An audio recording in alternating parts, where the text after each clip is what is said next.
Trust us, we wanted that to be the case. We've looked for a link, and we have not found one. Not one. We have never, to this date, found a single connection between him and any of the 4 victims or the 2 surviving roommates. Welcome back to Court TV Live. Doing a little special programming today. If you're wondering, hey, where's the courtroom drama? Well, the cases that we're covering, Washington, Ali, they're basically dark today. They're doing jury selection or jury instructions. They'll be back at it on Monday morning. And then Florida, Neely, you could stream that. That's Florida case, that's sentencing. You could stream that if you like. What we're doing here is we are pouring over these. These are a very small portion of the massive amount of documents that have been now released since the gag order has been lifted in the case against Bryan Kohberger.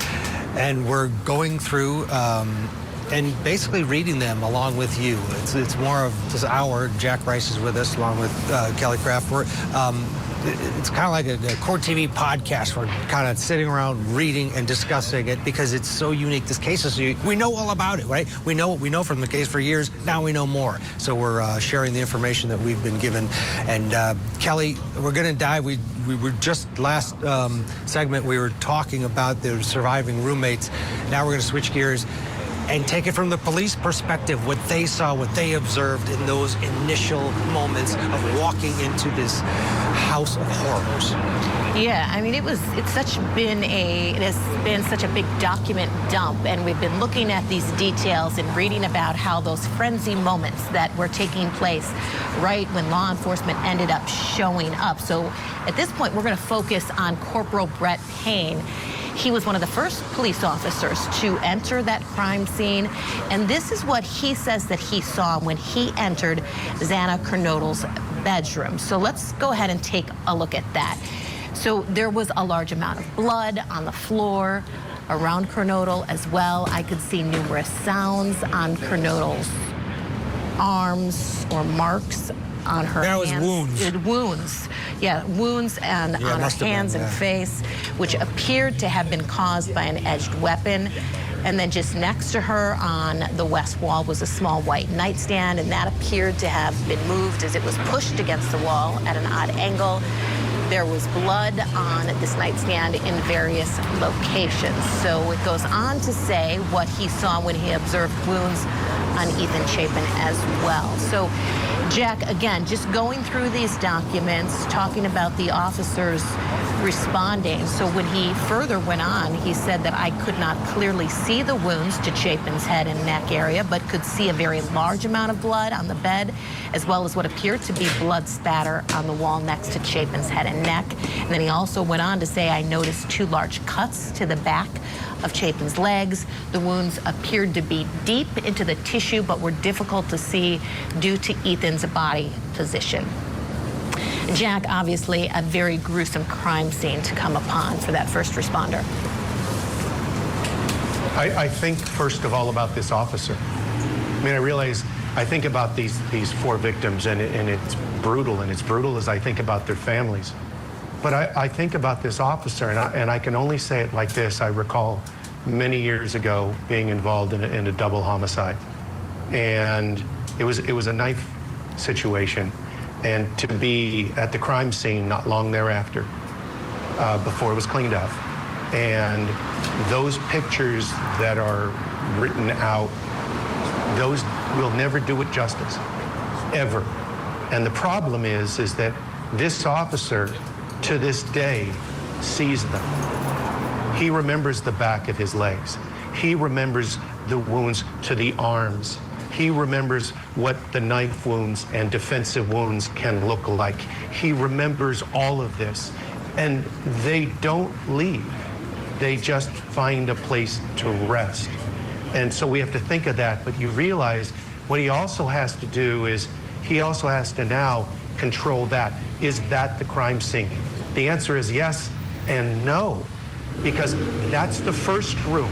We have other rooms involved. We have the entire house, and we don't know which one is the important one. So he has to be careful. He has to make sure that if he can save this person, if they're not deceased, how do you save them?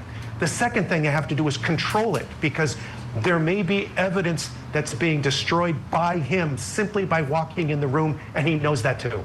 So he has to back out carefully and then move on to the next victim until he figures out if there's any survivors, and then he has to control it until a sergeant shows up or a supervisor shows up to say, go do this, we're going to control this, and this is your job now. That's what that officer is dealing with to this day. It's crazy to think back at what they were confronted with. We have roommates may not have woken up, was the 911 caller, because there's concern over, maybe they came rolling in there, all right, college kids, let's go see what's happening, and boom. It's insanity. I want to read some more. This is a supplemental report from Corbin Smith, a narrative about how he arrived to 1122 King Road, the house, in reference to the possible homicide victims. He was there earlier. Nunez was there before him. But this is what he says he saw as he walked in, and it's chilling. He said he entered the residence, went to the second floor. I observed a female wearing a sweatshirt and underwear laying in the middle of the bedroom floor covered in blood. I observed deep lacerations indicating of defensive wounds on the female's hands. The female was surrounded by blood on the floor. I observed a male laying on the bed. The male appeared to have suffered from stab wounds on a laceration to the neck. The male was covered in blood, and the bedding around him was soaked in blood. In the third floor bedroom, I observed two females laying in bed, which appeared to have been stabbed to death. The female laying on the left half of the bed, as I looked at it from the doorway, was unrecognizable. Her face completely disfigured, stabbed several times. Jack, this is what you're talking about. This is his writing. This is go back to the office and write your report. This is what he's saying. It's unbelievable. Unrecognizable, her face. Again, I want to believe Ted Kelly that and we all say this about these officers, that they're pros, right? And they are. They're pros, but they're also human beings. And they're likely human beings who have never experienced anything like this before. And you're asking them to do something almost superhuman. You're asking them to look at a crime scene, a murder scene, maybe one of the most brutal kinds of murders, because there's really nothing worse than knives, because those are up close and those are personal. And you're asking them to catalog them, to look at this like a machine looks at this.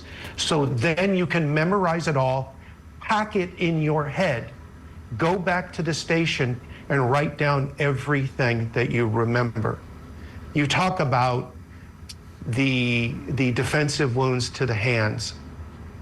Understand, these aren't just small cuts. That's not what we see in these kinds of cases. We see cuts that go straight to the bone and everything hangs. This is where these officers are, and I'm truly hopeful that they have been able to get help themselves to deal with what that means, because they have to be able to operate. But at the same time, what we're talking about is 2 or 3 years down the road, these officers have to be able to retain it and acquire it. And this is what we teach them. And it bothers me now as I say this. This is what I teach officers, I want you to be the first person in the room, and I want you to grab the jurors by the hands and walk them in and make them feel what you felt. In other words, I want you to retain all of the trauma that you had at the time and that you've acquired and you've held on to for the last 3 years, and I want you to relive it as personally as possible to the point that you can convey it and wrap your arms around the jury and take them inside and make them as brutalized as you have been brutalized. And that is actually what a jury gets to see if the officer is the most effective. And it's nothing short of superhuman. And Jack, Nothing short. It's such important teaching because in this case, defense counsel had been saying just as late as June that they were going to put forth that alternative perpetrator theory, blaming some other people for this. And it's so important for officers to have every single detail. So when you're prosecuting a case and the officers then can go up there and talk about what they saw, what it was like, that they didn't leave any stone unturned. It's so important for those details and to take the jury and to walk them through exactly what these officers were experiencing when they arrived on scene. So let's go ahead and continue to look at these documents, but we are going to get in a quick break first, because next we're going to take a look at some other details of the discovery of that knife sheath. And remember, yesterday during that news conference, law enforcement officers had said they would have been able to find Bryan Kohberger even without this, but it was an extremely important break in the case. Let's take a break.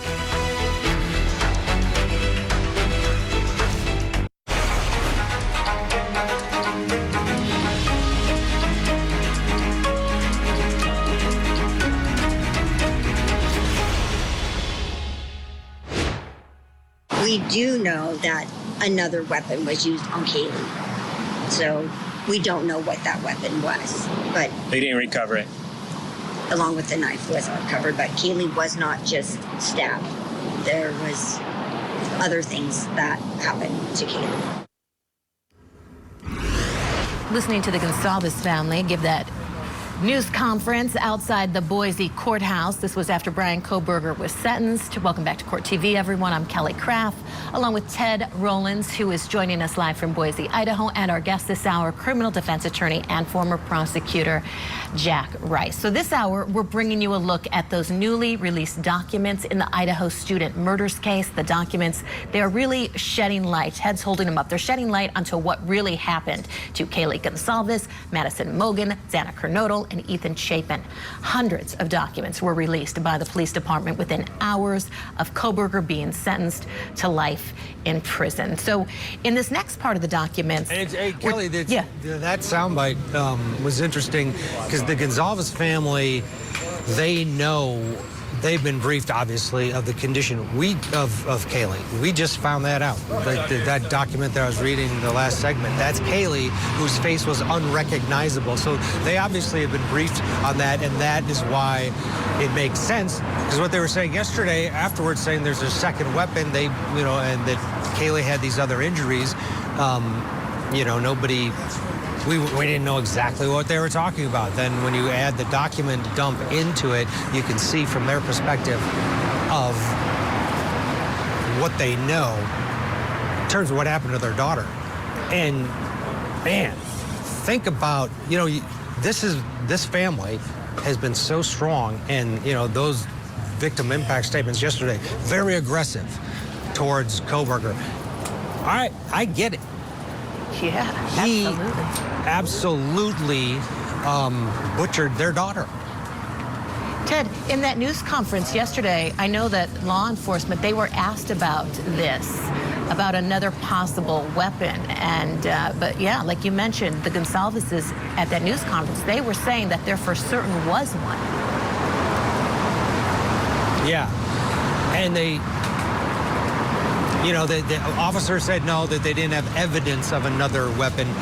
I felt like they were maybe towing a line, being, they haven't found any evidence of another weapon, but the condition of her body, the Gonsalveses are convinced that something else was used. I don't, what if some blunt force because of the condition of her face. And we heard the officer didn't even recognize, wasn't sure what he was looking at when he walked into that room. Yeah, really just awful. It's horrible. So this next part of the documents we want to take a look at. This is Corporal Brett Payne, and he's detailing what he ended up seeing when he went to that third floor of the house. So what he's saying here is, I entered the bedroom. I could see two females in the single bed in the same room. The bed was situated along the north wall of the bedroom, and both females, later identified as Mogen and Gonsalves, were laying on their backs with their heads toward the east and their feet toward the west, which also was the direction of the only door into the room. Both Gonsalves and Mogen had numerous visible stab wounds and were also covered with blood, a significant amount. He went on to say, I also later noticed what appeared to be a tan leather knife sheath laying on the bed next to Mogen's right side. So Jack, there's that knife sheath. So important.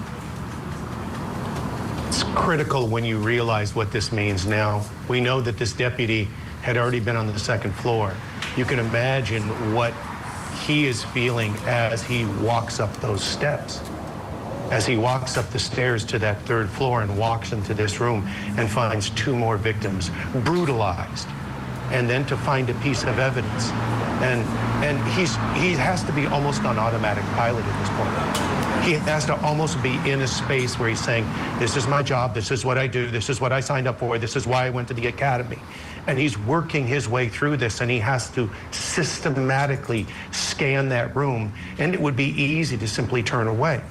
It would be easy to simply say, this is too much for any one person, I'm gonna go get somebody else. But he doesn't. What he notices immediately is one of the most critical pieces of evidence that actually appears to go beyond this household, to go beyond this room. And that's a critical piece, because sometimes it is about that feeling that says there's something about this piece of evidence, this thing, that doesn't fit this room. Why would 2 of these college-age girls have that? If you think about it, when he walks in, and yes, to the point, I mean, he's already has the lenses of investigator, right? And there could be whoever did this is a homicidal maniac. He's on guard. But then you imagine when he sees that knife sheath, that's a shot of adrenaline. He's like, oh boy, this dude left behind a knife sheath. This is massive. That would, I would assume, send him to a different level of not just observing, looking at the victim condition. Now it's, holy blank, we got a knife sheath.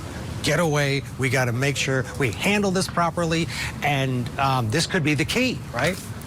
It may actually have been the thing that spurred him into focus. Because remember, he's going to have his service revolver, his sidearm is out. And so as he's going up these stairs, it's out. And he walks into that room with it out because he doesn't know what's in that room. He doesn't know if it's 1 person, nobody, 2. Is the perp still there? We don't know that. And when he sees that, this must just say, okay, we may have something here. Now we have to focus. Now we have a piece of evidence that matters. And you get something like that, it changes how he's going to approach this. Now he has to move quickly because he has to figure out what else is in the house. Are there other victims in the house? What do we do next?